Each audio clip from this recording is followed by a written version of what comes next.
Welcome to the Slop Temple. We pray this video helps.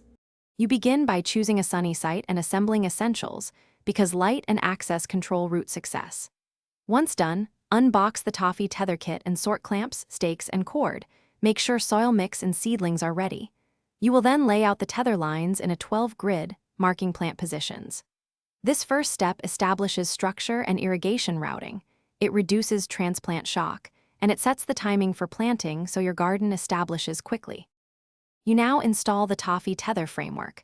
Drive stakes at each node and loop the cord with steady tension so rows stay straight. Then connect micro drippers or soaker tubing to the tether and test flow and pressure. Make sure each emitter delivers even moisture. Next, plant seedlings at your marked spots, firm soil around roots, and add a 1-inch mulch layer to reduce evaporation.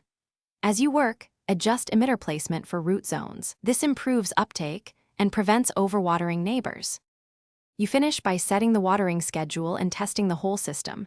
Run cycles in the morning for 15 to 30 minutes based on soil texture and observe drainage. Once done, check plants twice weekly for growth, pests, and signs of uneven wetting. Retention tether as vines pull.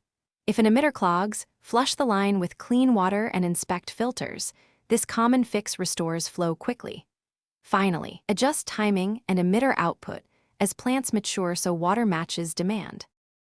Thanks for watching. Consider subscribing if we helped you.